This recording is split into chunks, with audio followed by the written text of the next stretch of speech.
আমরা চলে আসলাম মাঠে সবজি তুলতে। দেখুন কত কুয়াশা, শীতের সকাল, শীতের সবজি দিয়ে সিলভার কার্প মাছ দিয়ে রান্না হবে।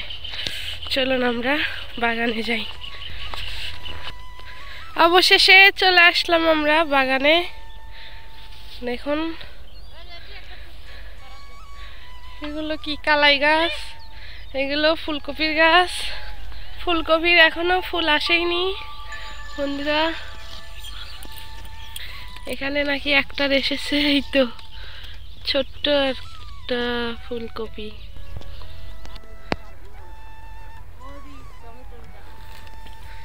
এখানে সিমের গাছ লাগাছে, এই তো সিমি ধরেছে।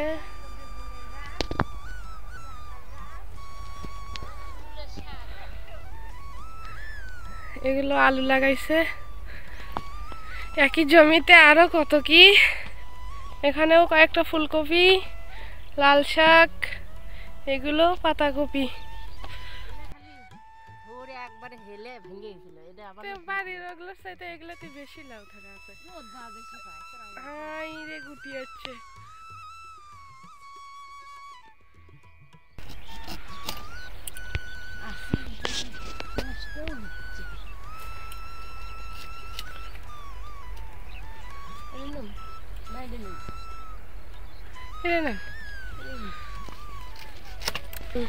লাউ কেটেছি, এগুলো হচ্ছে বৈষ্ণবী লাউ।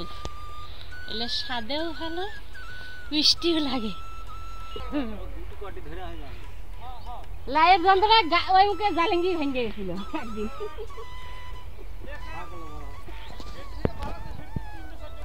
পাপিয়া দেখবি নি,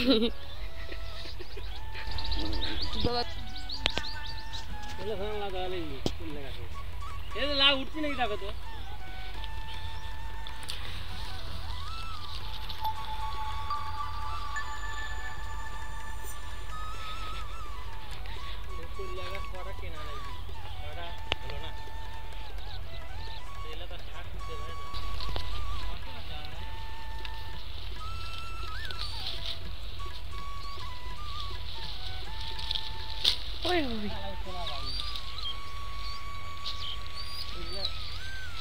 বাগানের টাটকা পালং শাক তরকারির মধ্যে অল্পই দিই।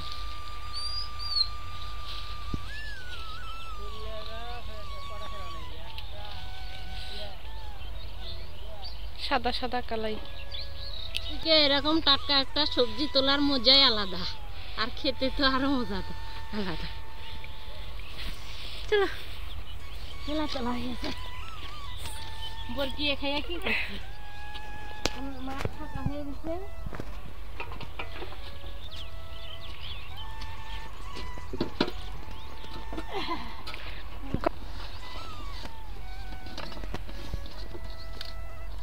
চলুন বন্ধুরা, তাহলে এখন রান্নাঘরে দেখা হবে। লাউ বাগান থেকে তো টাটকা কচি লাউ তুলে নিয়ে আসলাম। দেখুন কত কচি।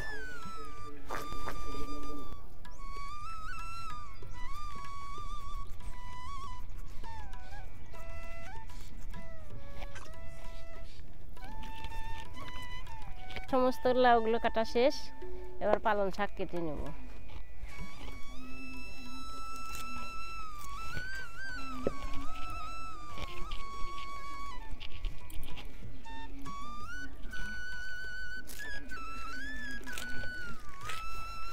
আমি এই লাউয়ের মধ্যে আর এই সিলভার মাছের মধ্যে কুমড়ো বড়ি দিব, পালং শাক দিব, আর মশলাগুলো দেখুন। এখানে আদা বাটা, ধনে জিরে বাটা, গরম মশলা বাটা আর কাঁচামরিচ দিয়ে রান্না করব। আর মশলা তো আছেই, লবণ হলুদ। তাই আমি প্রথমে মাছগুলো মেখে নিই। হলুদ সিলভার মাছের পেটির দিকেই ভালো লাগে, লবণ, মরিচের গুঁড়ো। এভাবে ভালো করে মশলাগুলো মাছের সাথে মেখে নেব। 4 কিলো ওজনের মাছ। দেখুন পেটিত খালি তেলই ধরছে। মাছগুলো দুবারে ভেজে নিব।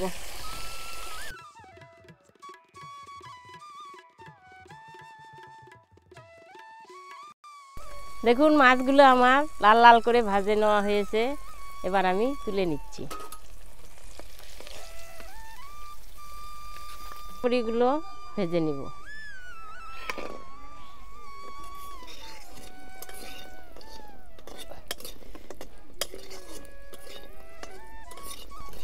এবার আমি কুমড়ো বড়িগুলো তুলে নেব। দেখুন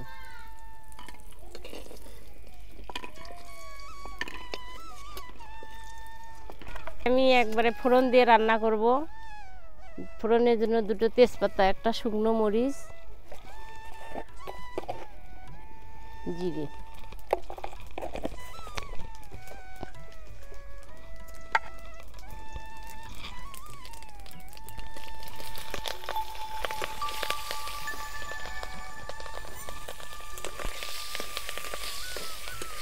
আমি এখন সবজিগুলো দিয়ে দিব।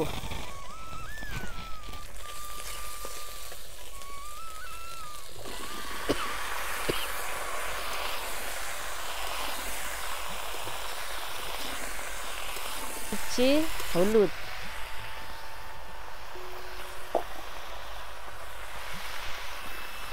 জল বেরাবে, সেই জলেই আমার এই লাউগুলো সিদ্ধ হবে। আমি এখন ঢাকা দিয়ে দিব। লাউ থেকে জলগুলো শুকিয়ে গেছে দেখুন। এবার আমি পালং শাকগুলো দিয়ে দিচ্ছি। পালং শাক থেকে আবার জল বাড়াইবে। সবজির জলগুলো শুকিয়ে গেছে। আমি এবার একটু তেল দিয়ে কষে নিব।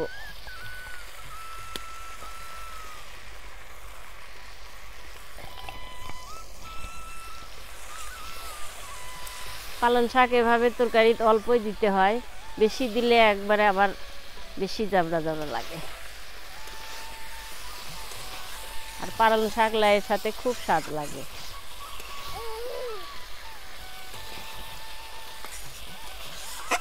দেখুন কোন সবজিগুলো আমার ভাজা হয়েছে, কষানো হয়ে গেছে। আমি এবার ঝোলের জন্য জল দিব।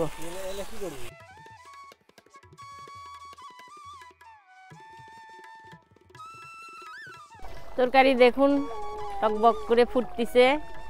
এবার আমি এই মাছ ভাজিগুলো সম্পূর্ণ দিয়ে দিব।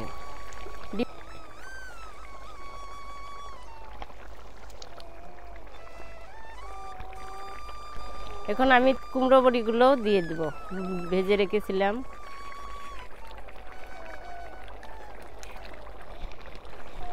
বেটে রাখা গরম মশলাগুলো দিয়ে দিব।